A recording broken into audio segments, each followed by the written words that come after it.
best way to set you up for the meeting that is coming is to do a really basic training on understanding bias or unconscious bias, and we'll talk through this inshallah. It's going to be pretty interactive, so everyone engage, otherwise it won't work. So what are the objectives? What is it that we're trying to achieve today? The first one is to understand what we mean by conscious and unconscious bias. And this is quite an important one, is to identify bias in our own thoughts and behaviors and understand crucially how this affects learning and teaching in FLA or certainly in any other environment that we're in. So pretty sure everyone knows basically what bias is. Here's the Cambridge Dictionary definition, just so we're all on the same page. It's the action of supporting or opposing a particular person or thing in an unfair way because allowing personal opinions to influence your judgment. Okay, so that's quite specific.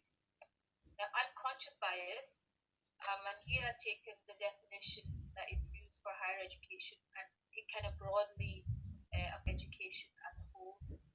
The unconscious bias refers to a bias that we're unaware of. So it happens outside of our control. It's not something that you're in control of. It's a bias that happens automatically and is triggered by our brain, and it makes quick judgments and assessments of people and situations, and is usually influenced by our own background, cultural environment, and personal experiences. So unconscious bias is just that you're not doing it willingly, you're not doing it out of malice, you're not doing it particularly to attack someone. It's something that just happens, and all of us do it. Every single one of us does it, and usually we don't acknowledge it because we're not aware of it.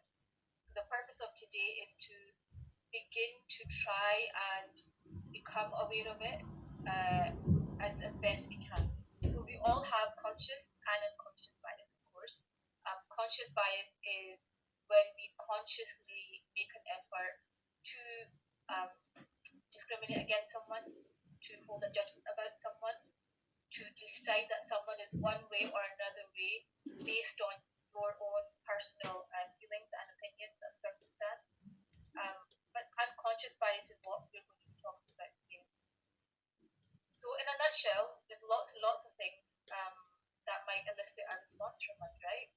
So gender is a big one.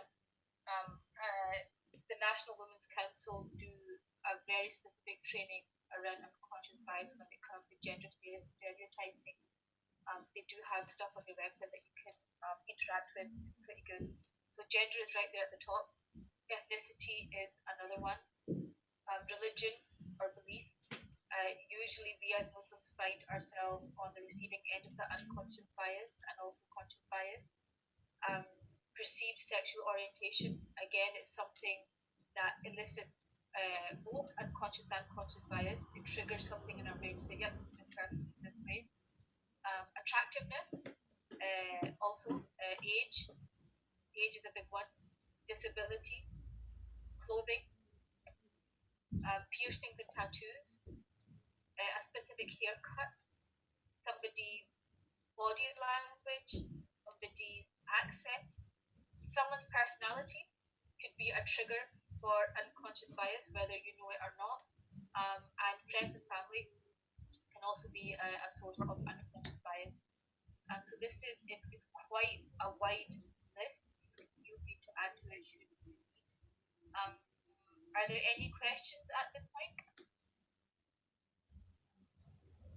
Everyone understand? Yeah. Okay. Thank you. So here is one that I picked up about appearance. So this was they call it going viral or whatever, this tweet went viral. So this guy wrote, "Dear obese PhD applicants, if you didn't have the willpower to stop eating carbs, you won't have the willpower to do a dissertation." #true, right? So here is an example of both a conscious and an unconscious bias. Conscious because you've consciously made the effort to make that distinction, and unconsciously because something in him is telling him that if you're fat, that's your fault, and you've had no specific energy or desire or willpower to make that change, then surely you're not capable enough of completing a PhD because that requires discipline, it requires you to organize, etc., etc. So this is one really good example of what both a conscious and an unconscious bias might look like. Has anyone ever done this particular activity before? No? Okay. No. Okay, perfect. So what I'm going to do is when I put on the next slide, I want you all to read it, and then I want you all to unmute yourselves, put on your videos if you can, please, and try and give me your opinion on what's written there, okay? You all ready?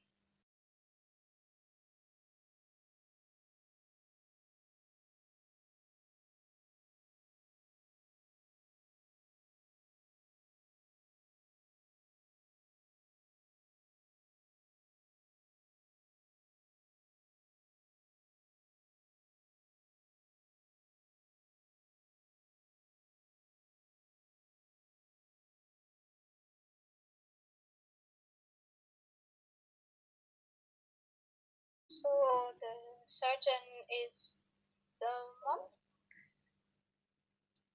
Anyone else have an answer? That's what I thought. Yeah, that's, I think, seems to be the logical explanation. And as far as I'm concerned right now, the only explanation, the surgeon has to be the mother, even though I didn't think about it right away. Yeah, so Lubaba jumped quite quickly. I wanted to give you all 5 minutes before I got answers. So this exercise is really interesting because now I don't know what everyone thinks because Lubaba gave the answer. Just jump in at whenever you want to jump in. No, so this one, did anyone else initially think it was the mom? Yes, I think it's the mom. Yeah, but was it an automatic response? Did anyone sit there and think, oh my god, what is the answer? I did for a little while. Yeah, and did anybody else? So I've read this before, so I remember when I read it the first time, it took me a while, like I thought, what? Like it doesn't make sense, but Yeah, I started rereading it and thinking, okay, so maybe I got it the other way around. Maybe there was a grandfather and the son and like the grandson or something. And then when I started rereading it again, I said like, no, it has to be something to do with bias. So I was like, okay, so it's probably the mom, not the dad. But I don't think anybody would actually, or it has to be a very small minority who would actually right away think that it's the mom. Like you need to think about it. Yeah.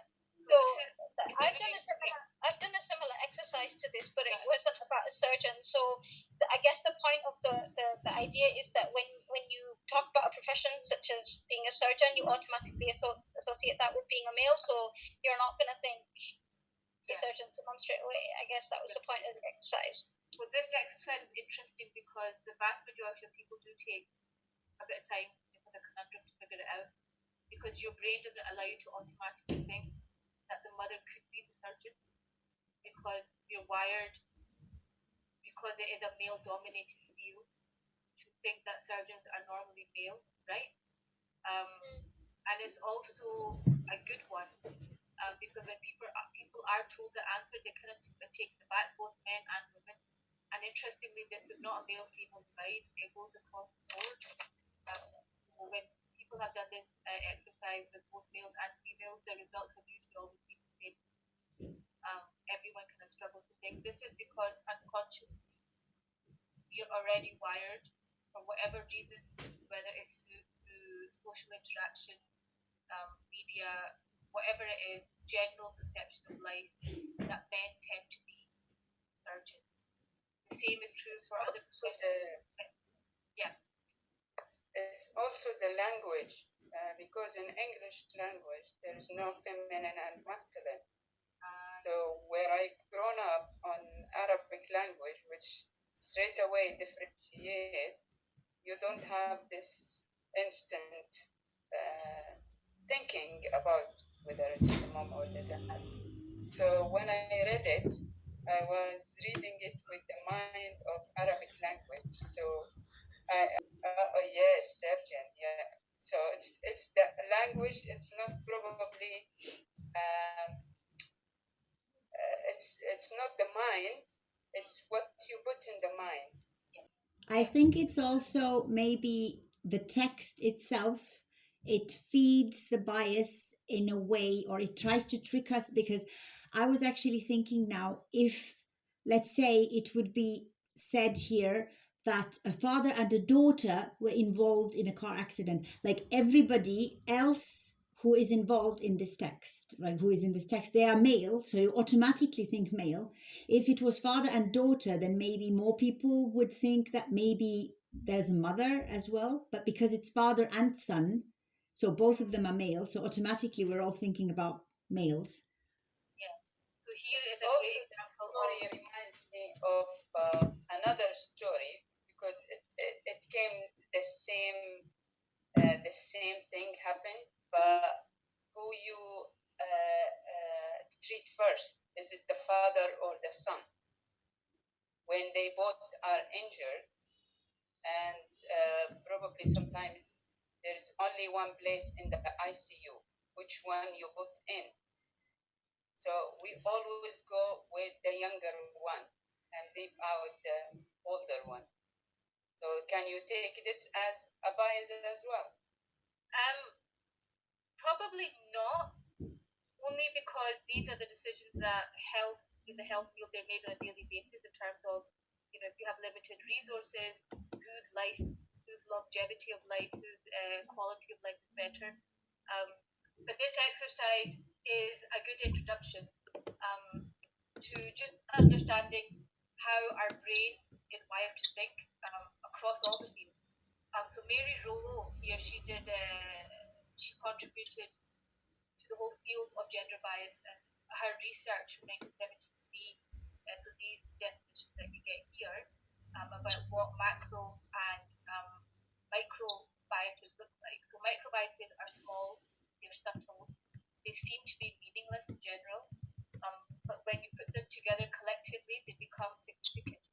For example, if a student is being overlooked in class persistently over time, it seems insignificant because you might not know that you're doing it, but over time it's going to damage that child, right? But macro ones, they're bigger, they're always visible, and we're talking about high stakes inequalities, right? So for example, not giving a particular student an opportunity because of race, that's a pretty big one, it's high stakes. Don't accept an application to a university, for example, because the name sounds black, or it sounds Jewish, or it sounds. So these are macro situations in which biases come to play. So there's a couple of things that exasperate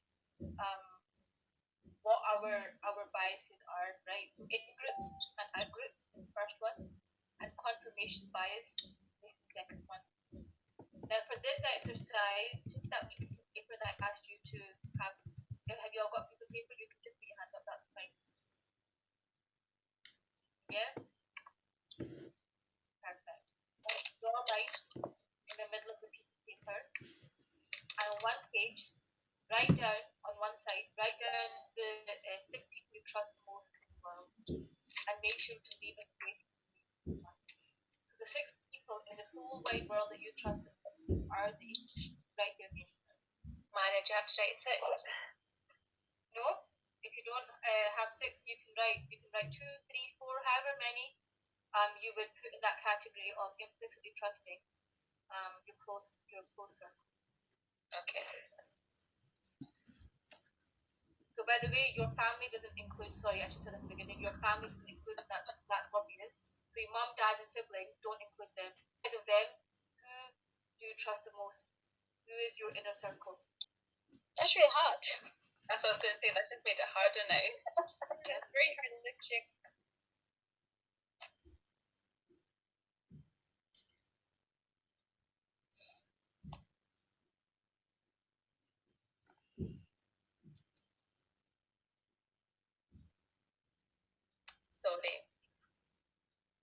one more question. So is this full on trust or as close to trust as you Yeah, get? as close to trust as that you get, yeah? Okay. So moms and dads, we all know, parents, alhamdulillah, they're there. Siblings, if you're lucky enough to have siblings, and good ones, we know that, they're your inner circle. But beyond that,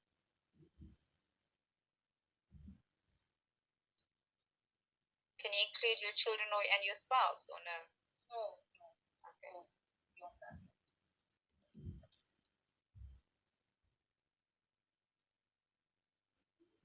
Who's struggling? Everyone. Yeah, I'm struggling. It's very tricky because I mean, trust is. Yeah, depends It's on not. the situation. Yeah, it depends on trust with what. Like some people, I would trust with something, but then not with something else. You know. So you just think as broadly as you possibly can.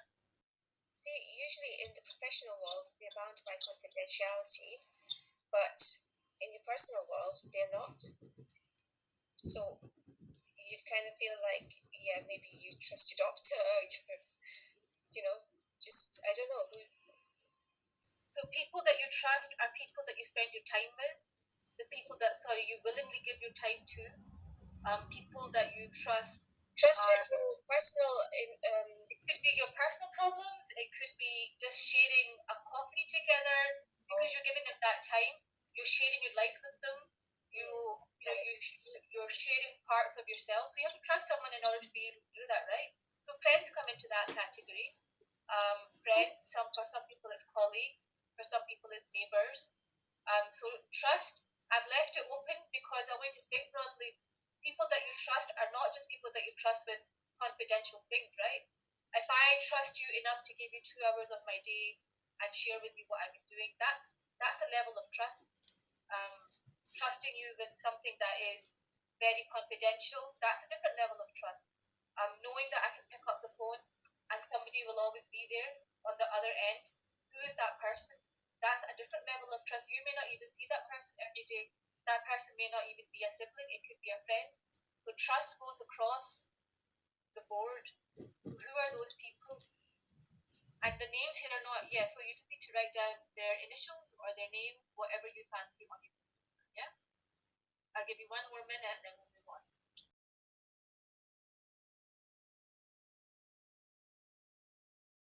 Amal, I look like I'm giving you a headache.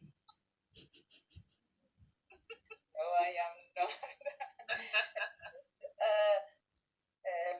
The names should be on the same page of the line. Yeah, doesn't matter. You just write the names and just leave a wee space next to it. I just finished that. Okay.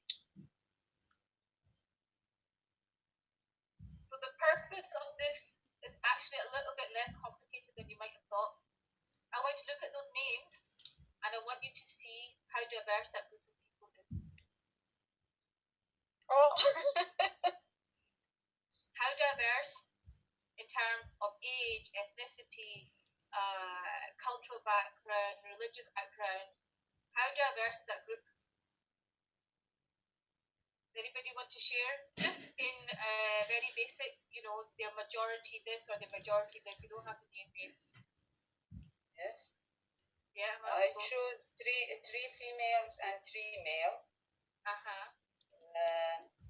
One of them or 2 is from the far family. Yeah. One is the son of my sister-in-law. Yeah. And the husband of my sister. Okay. And one of them is our long friend, male. And I choose 3 females, 2 different ethnicity. 2 are Arab, and 1 is non-Arab. Okay. Anybody else want to share? Is there anyone in the group whose group looks just like them, broadly speaking? Asma, did you put your hand up? Would you like to share?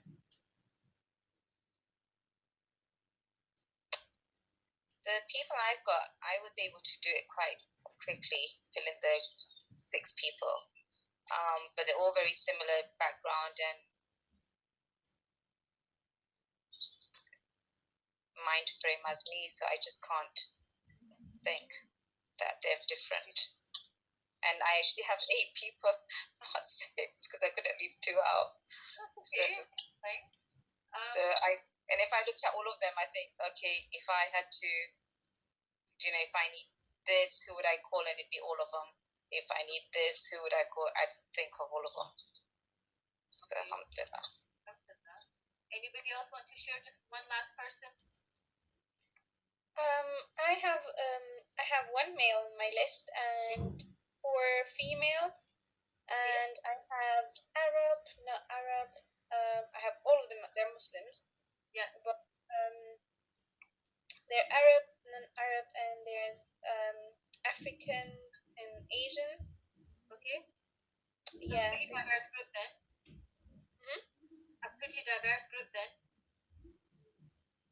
Sorry, I didn't hear you. So it's quite a diverse group.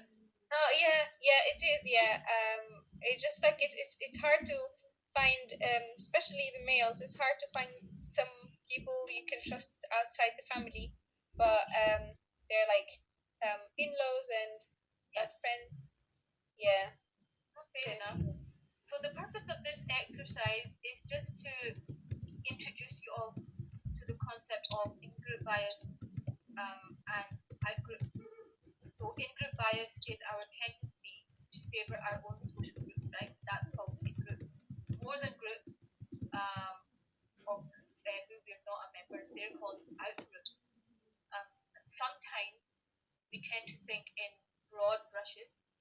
So if I said that, about white and black, that might be quite a broad brush, quite a clear distinction.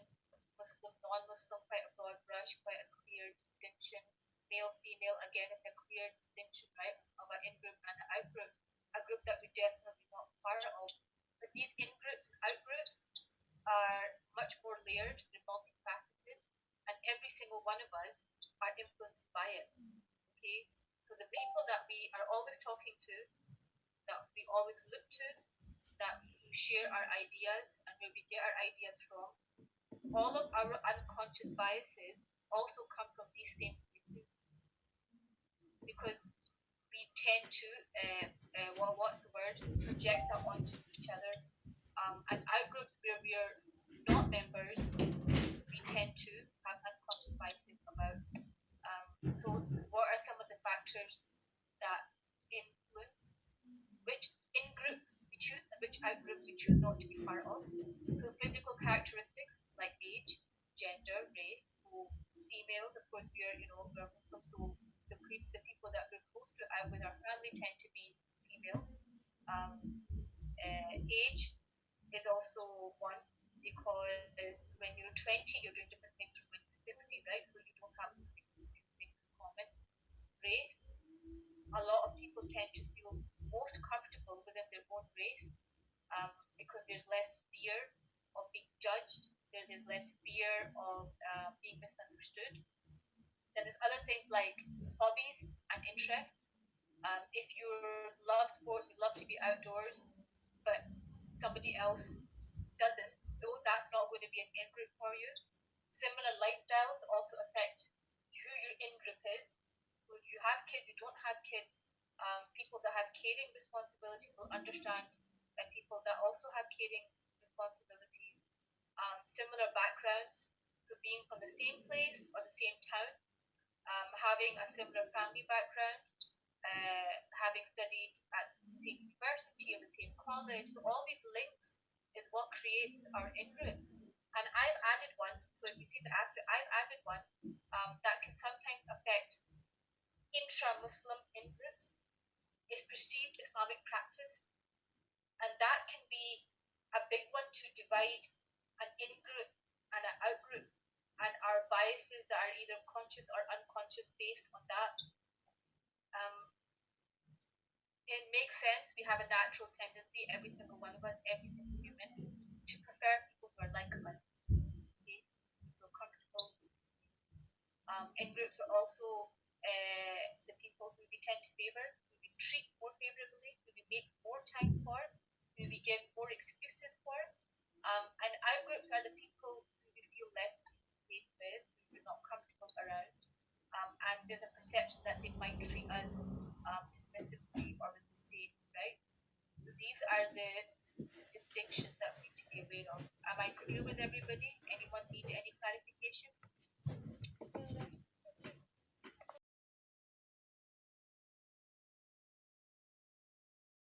The second thing that affects our unconscious bias is confirmation bias, and I'm pretty sure a lot of you will know what this is. So confirmation bias is when we are selective, right? We're selective for the information that we search for, how we interpret that information, and how we remember and recall information. We prefer information that confirms what we know and what we believe, and we're more likely to overlook the things or the information that challenges or contradicts who we are or what we think we know. So confirmation bias, we do this all of the time. We choose information that makes it easy for us, or that aligns with our in-group or my particular ideology or my particular thought process. So, for example, you meet someone and you unconsciously judge them. This is confirmation bias because you're only searching for the things that affirm what you know. So, for example, a guy walking down the road, head to toe, covered in tattoos. Your confirmation bias is the only thing I know about people like this is they can be aggressive, probably are racist. So we search for the information that suits us, right? That affirms what we already know. What we might not see is he has a child with him, so he's a father, a loving father who is at a park playing with his kids. We know nothing else except for what we choose to see, right? That's just one example. Another example that a lot of people do, and it's relatable, and this is not meant as an offensive example, but it's one that we do a lot of the times. When you see women in hijab, not in hijab, dressed a certain way, not dressed a certain way, all of a sudden, our unconscious bias kicks in and we choose to retain information that suits us or suits our original judgment, and in keeping with what we believe, right? So we don't notice or remember information that contradicts that judgment. So I distinctly remember at university, this is going back many, many years ago, we were in the student room at Strathclyde University, and a girl walked in who was not dressed modestly. It's probably a nice way to say it. And I remember distinctly a conversation happening about what the hell is she doing here? You know, it was this initial just, yep, that's all we choose to be. She's dressed a certain way. She then went to her bag, pulled out a long skirt and, you know, a big head scarf and started to pray. And everyone was kind of gobsmacked that, oh, we actually pray 5 times a day. So this is something that we know in our genes anyway, that, you know, actually not by intention, that you're not meant to judge anyone. But this is what confirmation bias is. We choose to see information that tells us something that we already believe, or what our judgment is already believing.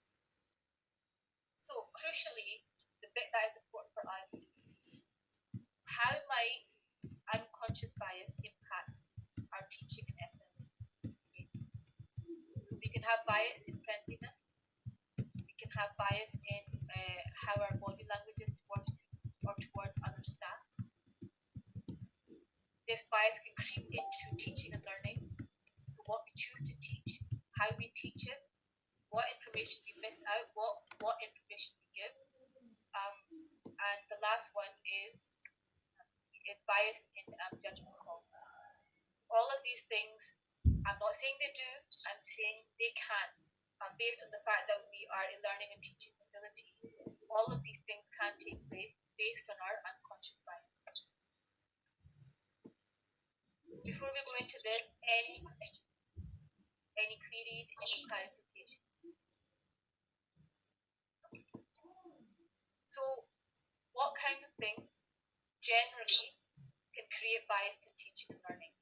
this is also true for schools and universities and colleges. But I put FLA because we're specifically talking about FLA. And as I talk through this, and I'm not asking you to share, but I want you to privately just have a thought about have any of these ever affected me in how I teach and how I perceive my students and how I relay information, right? So, geographical and cultural norms. This is probably quite prevalent within our community, the Muslim community, because we're so diverse. From so many different countries, so many different backgrounds. Race, gender, and differences in practice. When I say practice, I mean practice in our like people's worship or across the board. So differences in how we do things as Muslims, right? How do these affect teaching and learning? So everyone, you can don't unmute all at once. It's break time, and a child in your class is sharing a prawn sandwich with her friend. That's it. I want you to discuss that statement. What initial things would come to your mind? How would you react to it? Is it something worth reacting to? Is there something there that we need to think about? Sorry, what did you say she was sharing? Can you repeat that, please? What did you say she was sharing? A prawn sandwich. Okay.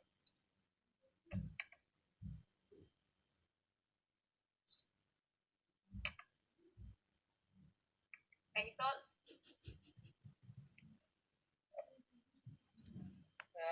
I have few along the years. I noticed that there are some kids who enjoy their food while sharing it with others. So they may open their lunchbox and ask others to take from it, while you notice some other kids who doesn't like this. But I think as we all grown up in the culture that sharing is better than having your own with yourself. I see it as a good gesture. Only in Corona time, where we have all these advices to avoid sharing and touching others and things, this is may raise an issue. But otherwise, I see it as a good gesture with others. And I think bias in class, we are not conscious about it unless one of the children raise the issue. If one of the children felt there is a bias, usually they say it straight away. Oh, Miss Amal, you are letting the girls answer more than the boys, or I didn't say my opinion on this, while the other boys did. So it's only then you realize that you are probably biased, but I think it's unconscious bias.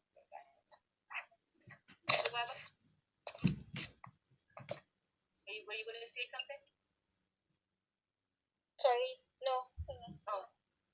Does anyone have anything else to extrapolate from that statement? Yeah, I wanted to say, I think the emphasis in this sandwich or in the discussion is on the prawn sandwich rather than just sharing any sandwich. Why is that? Probably because of the allergy. Okay, allergy. Yep. Anything Some else? of them have considered it not permissible. Yes. Okay. So now I want you to imagine you're that teacher.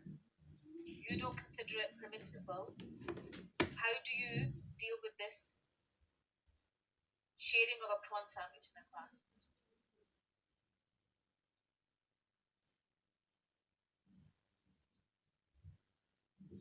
You mean that there is someone who is allergic to fish? No. So the teacher herself or himself does not think prawns are permissible to eat, that they're makruh, because that is an opinion. What do you do in class? Lubaba, you were going to say something? Yeah, so if you're the kind of person that would automatically think that's the only opinion that everyone should be following, then you jump in and you say prawns are makruh, you shouldn't be eating them. Whereas if you're aware of the differences of opinion and you're open-minded enough to think, well, there's ikhtilaf on this issue, it's from the sea, from the water, it's perfectly halal, other people are going to practice a different opinion, then enjoy. Yeah. There is also a question of, whatever the parents are following. So even if I am a teacher who would consider that prawns are halal to eat, there's no problem. I think I should still at least try to be aware of that some of the children might not be allowed. I mean, they wouldn't eat it at home. So if I know that there are certain parents who are of this opinion, then I think it's my duty as a teacher then to say to the children, right, yes, you can eat it, but can you please not share it? Because, there are certain children who, their parents wouldn't want them to eat it because there's a difference of opinion. Because we wouldn't want to put ourselves into this situation, especially if we do know that, this and that family, they are of this opinion, and we wouldn't want to have a problem with the parents coming to school and saying like, oh my God, my children today, they went to FLA and then they came back and then they said that they were actually eating something that we consider that should not be eaten.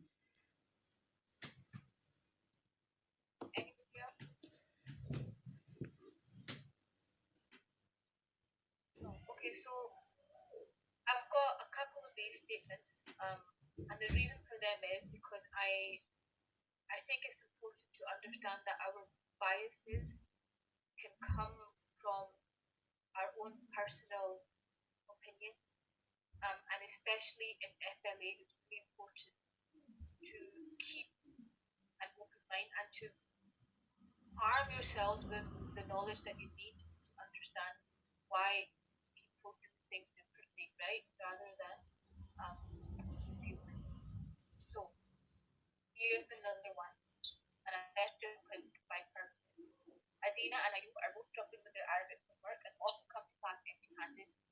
You only have enough extra time in your schedule to help one child. Which one do you help?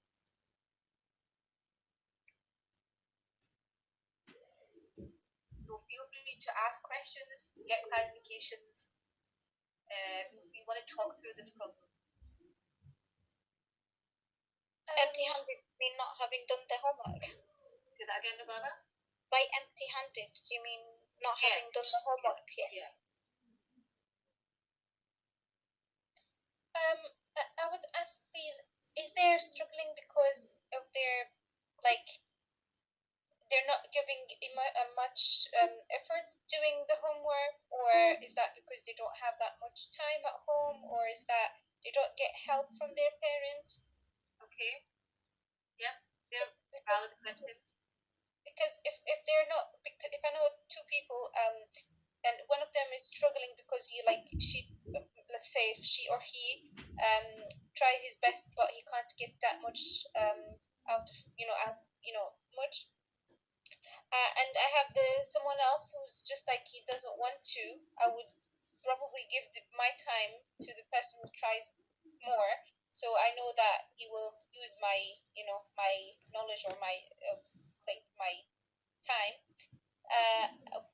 But if I know also, for example, if someone who have like a family came from a Arabic background and they have like their parents willing to maybe help a bit, or he's just going through a time where maybe his mom is not there or something.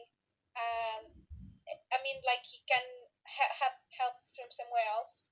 Okay. I think that matters. Sure. Anybody else? Yes, you need to assist both student and their situation. You don't look to one thing and that's it. And if they are both are the same in every aspect, then you may give one time to one and another time for another one. Because sometimes there are kids who doesn't look interested, but you know they will benefit from your help.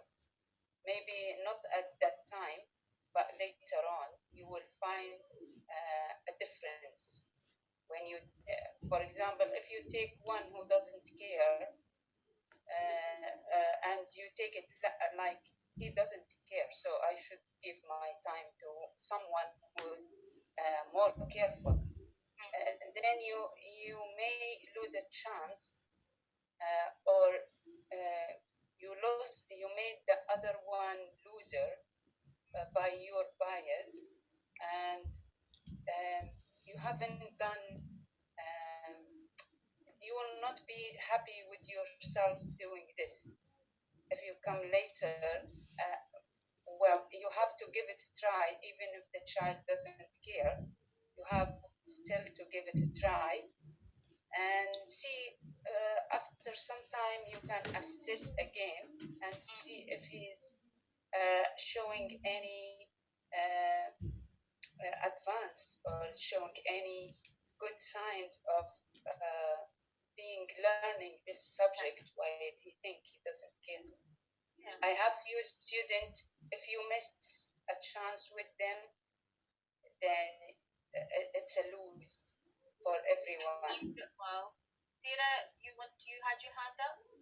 Yeah, I sometimes think the ones who come really unprepared, or they don't know much about, a subject or something like that, and they lack a lot of confidence, it's not because they can't be bothered sometimes, it's because they really do struggle and they don't get the support at home. So when they come into the class and they act like they're not bothered, or I don't know, I don't care, I've not done it, things like that, when you actually take them aside and you speak with them one-to-one, they are really interested, but it's just because they've not given the chance to be taught properly, or given time. And I think, like Amal said, if we don't give them that time, then we do lose them. But once we rope them in, then they get their own motivation. So even if it is a bit of a struggle, and they might not always do their homework or whatever, but when they're in class, they are quite attentive. So I sometimes think, if you've only got time for one person, the one who's doing a little bit better, you can pair them up with someone else, and then you concentrate on the one who doesn't. I know sometimes a lot of people might think that, they're not bothered, and they're not listening, things like that, but it's really important that we do get to them and hold on to them, because they have that want in them. They just need to be given a chance. Yeah, so I think there was a couple of good things that came out of that discussion. Anybody want to add anything before I tie this one up? Put your hand up. Okay. So a couple of good things that came out of this. Firstly, what Amal and Sarah were talking about the unconscious bias that we have about kids that are perceived to not want to do stuff, or who are perceived as not being bothered. That in itself is an unconscious bias, because we've decided that their behavior points to their academic ability, which is not always true. And secondly, something that Ala said about figuring out whether one of them is from an Arab background. Having Arab speaking parents does not necessarily mean that they will be able or should be speaking the language fluently, or are able to step in and reconcile the differences in a classroom situation at home. So these are things to be mindful of. Everyone is not in the same position. Not all kids from Arabic homes speak Arabic, and not all parents are equipped to be able to fill in the blanks, fill in the gaps. So I've got one more, it's a really quick one. Hisham is leading the prayer for all the classes. He places his hands on his side after reciting Allahu Akbar. Upon completion, he turns his head to the right, and upon reciting Taslima, he gets up. What do you do? How do you correct him? Do you correct him?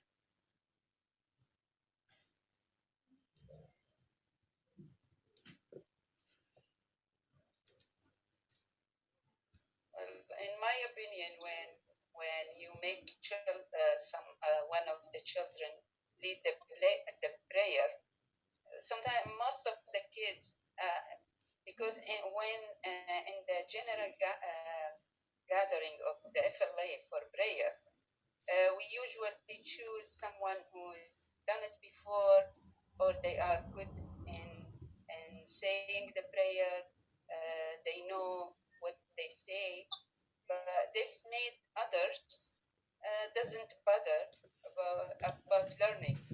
So I give the kids a turn in leading the prayer, even if they don't know anything. And it's not when the kids comes after and say, "Oh, Mrs. Amal, he did this wrong." It's good for him to hear it from others than me. So he will be asking, "I don't know," or "I will do it next time." This is what I find it better for me than standing on their heads and telling them, "You should do it perfect and right, and you should do this." And I don't think this is a good thing to do, because they all know the essential thing to do. But if they made a mistake, it's easy to correct that mistake. It's not a big issue. It's the intention of them standing and doing the prayer. I think this is the best thing about doing the prayer. It's not the movement, because movement are even in the Islamic countries, it's all different, and some people, they do it in a strange way sometimes for what I learned, but I don't judge them for it, because they learned it this way. They may be right, so I don't know everything. So this is, I think, it's more easier and comfortable to the kids to try it again, rather than they refuse next time to do it. Okay, thank you, Amal. Sarah, you had your hand up? Yeah, so I think obviously with someone doing that, is the different madhab. I think it's Maliki who does that. So I think for our case, the children who do pray a little bit differently according to what they're brought up by their parents and whatever madhab that they follow, I think just to avoid confusion, not to, I don't know if that's biased as well, but just like not to make them be imam for the salah, just so it doesn't bring confusion to the kids, because sometimes they might think, "Oh, well, my friend's praying like this, so I want to pray like them now," and then they go home and their parents are like, "Oh, but why are you praying like that? We don't pray like that." And sometimes it becomes a huge thing. The different actions that you do, the rafa'ain and things like raising your hands and salah. Some people don't do that, and it becomes it's really highlighted to those who don't do it, and some people might think it's wrong because they're not learned and things like that. So I think to avoid confusion with our kids, because they're so young, unless they've got to that stage where they are learning about the different madahib and there are different ways of the actions and things like that, that's okay. But I think it just kind of confuses the young kids that we have at the moment, and I think it's just better to have someone who prays the Hanafi way, because we teach Hanafi, so it just doesn't just confuse them. Yeah, that's a very fair point. Anybody else want to say anything?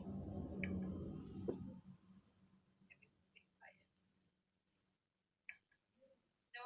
Okay, so I think both the points that Amal and Sarah made, I think Amal, initially when you were talking, you were saying you just let the kids do what they want, even if it's wrong, etc., etc. I think there's two things here. Yes, that is exactly how the Malikis pray, and yes, your point is exactly valid, Sarah, that in FLA we're teaching the Hanafi method, but suppose a child did get up and do that. At that point, what do we as teachers do? I think my personal or where I would lean towards is to explain to all the children that you are able to pray in different ways, and each and every one of them is exactly as valid as the other. But we teach it this way here.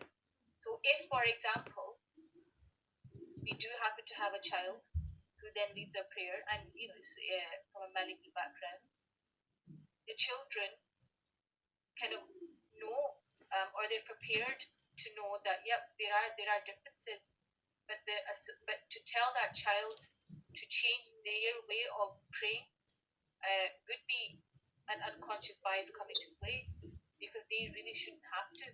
So even if they're standing behind a Hanafi imam, they can still pray like a Maliki. There's nothing that would stop that from happening.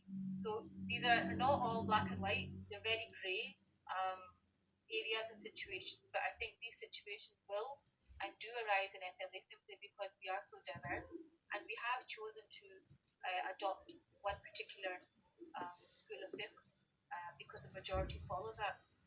However, the mindfulness or trying to not have that bias within our frame of mind is very important. So if we're ever thinking about teaching a particular topic and you know for a fact that you have children whose parents are either Shafi'i or Maliki and Hanafi, I would make the effort to find out what is the other opinion and mention that, so that the kids in that class know that what they're being taught is correct and what they're doing is also correct, if that makes sense.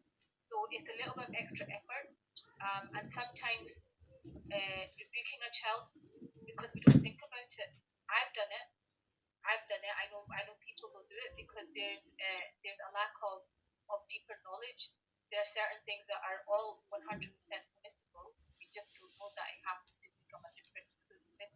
So rebuking a child before understanding why they're doing something or saying something or asking a particular question, that's where the unconscious bias comes to play, and that's where I would say maybe take 5 extra minutes, 10 or extra to think a bit deeper or more widely. Okay.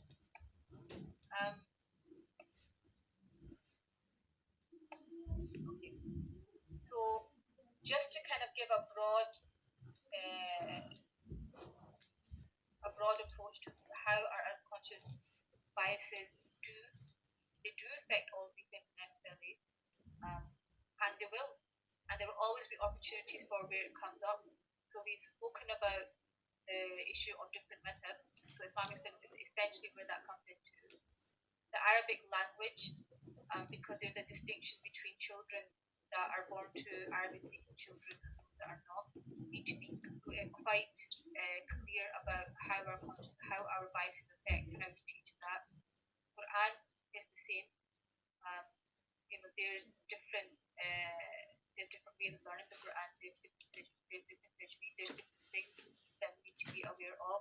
And also, the thing with the Quran is we could have an unconscious bias about why a child is not memorizing the Quran.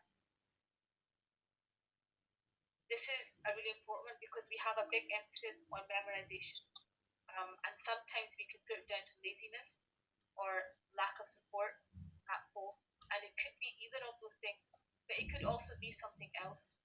And to let a child know that you're not going as fast as you should be could be a hindrance. It could be, you need to be keeping up with the class. Well, yes and no. A child needs to go at their own pace. So our biases can come into play here. Behavior is a big one.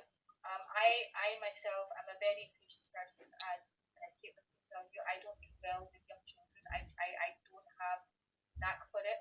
And children in particular whose behavior is more difficult to manage.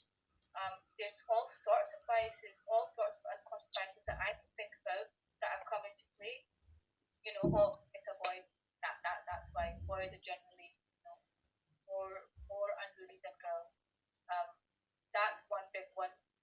So you tend to, where I know in the past that I've tended to lean a certain way towards different children based on their behavior, and that's all unconscious bias coming into play. We don't know it, but we do. We might speak curtly to one child and not so curtly to the other. We might encourage one child more, we might encourage one child less. So behavior, but beyond students, it also extends to staff members. How do we interact with each other? How do you interact with each other? How do you perceive other teachers based on their behavior, their dress, their age, their ethnicity, their familial background, their body language, all of these things are unconscious biases come into play. And in an organization like ours, in a group like ours, as it grows, these are all things that we need to constantly be mindful of or be reminded of. And certainly, things like this, we'll be able to make distinctions so that when we are in a real life situation, something might ping in our brain, oh, wait, stop my train of thought, let me correct myself, let me make a course correction. These are all really important. I'd like to give the opportunity for anyone to share anything at this point, ask any questions. Because the point of this kind of training anyway, and especially since I'm facilitating it, I'm not an outsider, I'm not a guest. It's important to put on the table what you'd like to put on the table so that we can essentially clear the plate so there's a fresh palette. So if there's anything anyone would like to share, now is the time to do that, looking at that list, what we've spoken about, specific things in teaching and learning where you might have not been aware of before, but you are now. That actually, I have been doing this, probably I need to think about that. Is there anything like that that's come up for anybody? I wanted to add maybe some food of thought regarding all the biases. I think it's actually nothing that we should really be ashamed of, in the sense that, like, we all do it. That's not something that we can, completely erase. But I think we should all really make a big effort to become more mindful about it. And it can be very small things that we don't think about. It's not like, as Maria said, there is conscious and unconscious a bias, in the sense that certain things we know and certain things we just do it automatically. But us as teachers, we should aim each and every day, we should try to get better at not being biased, because that is actually, I think, one of the keys for making the children learn more and better, because the children learn whenever they feel that the teachers believe in them, and when they feel that the teachers understand where they're coming from, what they're struggling with, when the teachers don't actually put them down constantly. So even very simple things like, when we are teaching Quran, and I'm sure that most of our Quran teachers are more than aware that, there's different ways of recitation.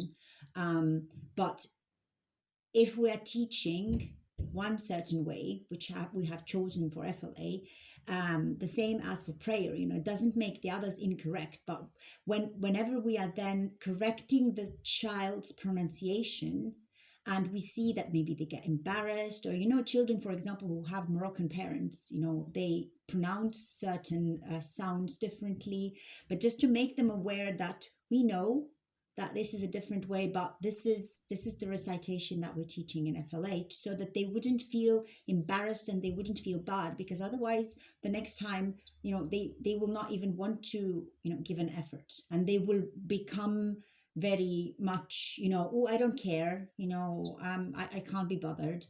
That's actually like a protection mechanism from children's part. Whenever they are showing that they're not interested, it might be that they're interested, but they're just too embarrassed to make mistakes. And the same goes for a lot of aspects in their behavior as well. There are, us as teachers, we find it very comfortable that all children are sitting and they're looking us, they're looking at our face when we are talking. But there are children who are incapable to learn while looking at the face of somebody. Like, they need to be drawing something on the paper, or they need to be moving. So just every single day, I think it's important that we do think about it. Always try to ask ourselves why our pupils are doing things the way they're doing things, and then trying to bring them into a sort of a comfort zone for learning, because that is the way that we could actually boost their learning. The teachers that have been quiet, is there anything from your teaching experience that you might like to share when it comes to both conscious or unconscious bias? Anything that you might have all of a sudden become aware of or triggered through, just what I've been saying, that you might think is worth sharing? Can I add one point? Yeah. Yes,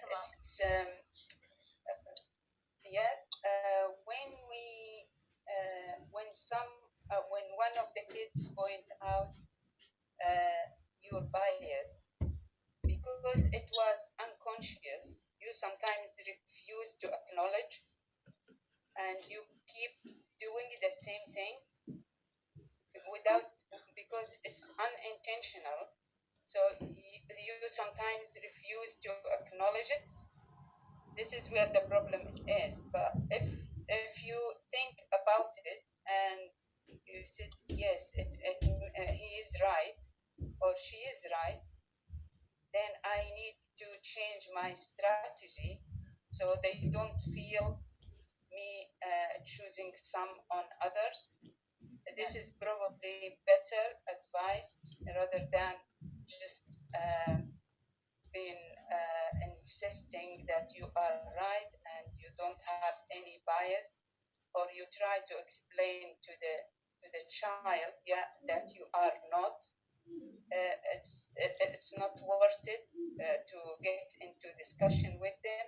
It's better to change your strategy and acknowledge it yourself, and then you try to do something about it. So by saying you are apologizing, the kids likes this and they feel, yes, you acknowledge your mistakes. So when they do mistakes, they can acknowledge it as well.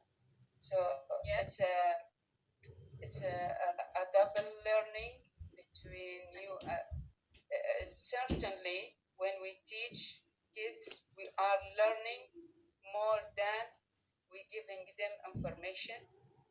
It's really, they change your personality and they give you extra skills and knowledge you never think of. So in this part, you have always to acknowledge this. Kids are always honest, so that is a really excellent point, in that the kids will quite often tell you or question you if they feel like, there's something that needs to be cleared. Nasreen, Asma, Salman, Aisha, other Aisha, Maryam, who else have I not heard from? I think that sums up who I've not heard from. I'd like to just point out, Maria, sometimes some children, they demand a lot of attention through their misbehaving and stuff. So a lot of effort can go into keeping them engaged in the lesson. So this is in the classroom setting. I noticed that I would be trying to keep them more interested and engaged. And then it occurred to me there are some who are really quiet and well behaved. And that's when I had to rethink that, actually I need to engage with them more, just as equally. So, so that's something I did pick up one time just in class. That's a really excellent distinction, because you're right. I think, especially in a classroom setting, it's the easier choice to keep the ones that are disturbing you occupied, and quite often you're right, you can ignore the ones that are quiet and doing quite well and miss something that they need from you. So thank you for that. That was an excellent point. Anyone else? I think the point Nasrin made can also be reversed, that sometimes you'll probably give more attention to those who are working hard than those seeking attention deliberately.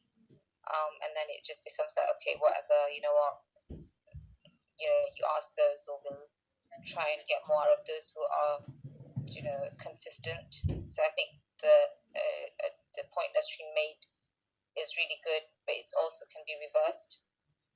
Interesting. No, that is it. Have you experienced that within your I think usually what happens is with me, I think I have on one occasion, but then for me, what I did is immediately I contacted the parent to find out more about the reason for this behavior and why the reason of this particular student not wanting to be part of the class. And it seems like if they're not answering, then you're always going to go back to those two particular students who are always going to know the answers. And it's important for me. What I did was immediately after a couple of sessions, I do observations. So then I just contacted the parent and had a private meeting and went over all the things and concerns. But then when I found exactly the reasons, then there were times when I would, let it be. But there were some topics where, for me, that are important. I would stress that and then again go back to the parent and say, we've done this in class. I don't think he or she has really understood or has really paid attention. Go over it again, call me privately if you want me to do it separately with this child, and so forth. Thank you. Thank you for sharing that. So I'm aware of the time. What can we do about unconscious bias? The overall question is not that much, given that it's unconscious. But what we can do are the following four things: accept that we are all biased. Okay, none of us is walking around giving everyone the benefit of the doubt at all times. We make judgment calls based on all. See that list that I made right in the beginning, based on all those things: age, clothing, tattoo, family background, race. Those judgment calls are made all the time, and it's automatic. It's wired into us. We can decide what we do about it individually. So if this is an individual effort, it's not a collective effort. There can be nobody next to you when you make the judgment call. That's on you. We can break the links in our processing to reduce our levels of bias. So what that means is actually taking a step to think about it's active thinking, it's the active learning part, it's the active transformation part. How do we break those links? And in terms of within a professional setting like FLA, ensure that there are policies and processes that we have designed to mitigate the impact of bias wherever possible. So we have lots of policies which you are all aware of. But I do remember picking up on subtle, and people are not aware they're doing it, but biases towards children that are black, Muslim but black, because it's a hardwired thing. We find it very difficult to unwire things that are within us. So how we ensure that these processes are in place professionally, that's something to also think about. How do we, so if a child or a staff member says, hey, look, this has been happening to me over and over again, but the person that's doing it is doing it unconsciously, how do we deal with that as an organization? I'm going to put that question there. Moreover, the practice part, so the theory part we've done, some of the practices that we can adopt, so we can challenge stereotypes and counter stereotypical information. And I mean this actively, I mean this genuinely, I mean this in the sense of if someone says something, and this is also our duty and our duty. If someone says something, be brave enough to correct it, be brave enough to challenge it, be brave enough to actually that's not okay to say, or that's not okay to think. Using context to explain a situation. So begin to widen your thought process. Why is this particular person like this, or doing this, or dressed like this, or thinking this? How can I explain this situation before I use a bias to make a call, which means to do an action, whether that be verbally or physically, that is negative or detrimental. And changing our perceptions and relationships with outgroup members. This is really important. Even within our own Muslim community, we have a problem, which is a human problem, that people that don't look like us, that don't come from the same country as us, don't speak the same language as us, are different. They're challenging. have stereotypes about each other. These are facts. Maybe we could do a whole different training session on putting all that out on the table. I'm really quite shocked and quite surprised at the kind of things that we do harbor. And we need to become, like I said before, an active bystander. So someone who's an active bystander uses approaches like challenging verbally that, this is not okay, or changing a situation through action. So what that might look like in a classroom could be there's a teacher and there's an assistant, and the teacher might be doing something unconsciously that is clearly not okay. So at that point, what does the assistant do? The assistant might think, well, I am, a subordinate here. I don't have the same level of authority. So you need to find a way to change that context and change that situation. Because if you don't do that, then these things go unchecked, they remain unchecked, and over time it becomes a much bigger problem that becomes much more difficult to unravel. So a quick summary, just before we head off. We all have unconscious biases, and we're all affected by them. You have it, I have it, I've been affected by it, you've been affected by it. These are the facts. This is not a, well, we're Muslim, alhamdulillah, so we know X, Y, and Z. That doesn't mean anything. We're only as good as our action. We're only good as how active we are, how transformative our actions are, right? And we're lucky because we have our lead to teach us this. We can take action to manage the impact on our behavior and decision making, now that we're aware. And like I said before, it's up to you as an individual to decide what action do you take. So if there's something that you were thinking about or have shared with regards to FLA or any situations, how might you change an approach to something? How might you think about something differently? How might you read more widely? How might you arm yourself with more knowledge? Because not just we teach the Hanafi fiqh, but what's really enriching, especially for the older kids, is to be introduced to the differences in thought within our practice. It's a very enriching experience for kids that are on that cusp of becoming young adults, to know the richness, to know the diversity. So maybe I can think about, how do I introduce this, for example, Islamic studies, so it becomes a wider conversation that might open a door for students whose parents don't follow a Hanafi fiqh to engage with you, so there's like an extra level of engagement that can happen here. So how do you think about these things is now like an individual thing. I basically just said that. Reflection, do that, and do it actively, and think broadly when we find ourselves in situations or we're faced with a situation within our professional setting. How do you respond to that? How do you challenge that, if it needs challenged?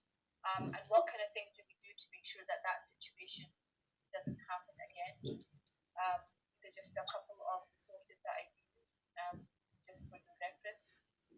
I'm going to leave it there. I want to keep it as short and as sweet as possible because it is after all a holiday. I hope it's been useful. If there is anything that you would like to say or add, or nitpick at, now is the time to send off, and I'm very happy to do that.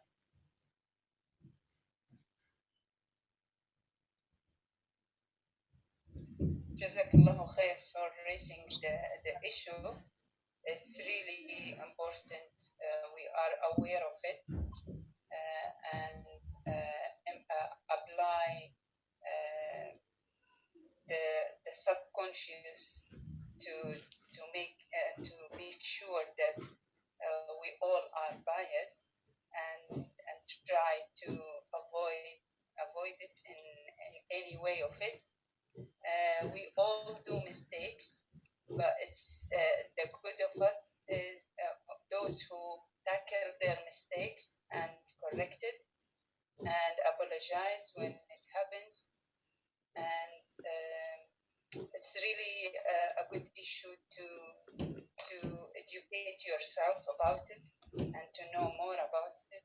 I've been reading a book about it in race, and it's really made me aware of things I never thought it's there.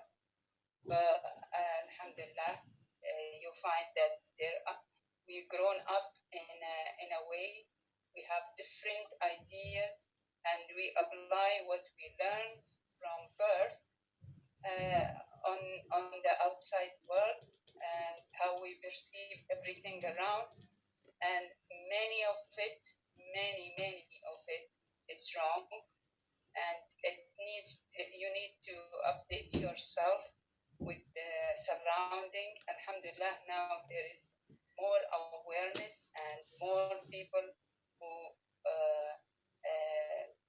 do educate people about things which we think it's small, but it's really make a big difference in dealing with others. Jazakallah khair for this. Jazakallah khair. I will leave you with a last thought about in-groups and out-groups. And we'd all pretty much quite well read, I would say. Just a reflection for you privately or personally. Think about where the people who were in the in-group and the public who were those. It's a really interesting question, because when you actually dig deeper and realize who public money kept company with and how diverse they were, it's really interesting. And how we learn strategy about from our profit upon them comes from this very fact that his in-group was diverse and rich, and that's something to reflect on and ponder on, and think about that in our daily or wider life, and read through that list again that we wrote on our paper, and see how our confirmation biases come from the closest of the people that we do. That sometimes we're not able to look out with our box because our box is so small. Yeah. Just last thing, not necessarily for FLA, but just a general thought to leave with. Just say salam now. Inshallah, hope you all have a good evening and enjoy the rest of what's left of this holiday. And I look forward to hopefully inshallah seeing you all in person very, very soon. Inshallah. Jazakallah khairan. Jazakallah khair. It was very helpful. Thank you. Assalamu alaikum. Assalamu alaikum.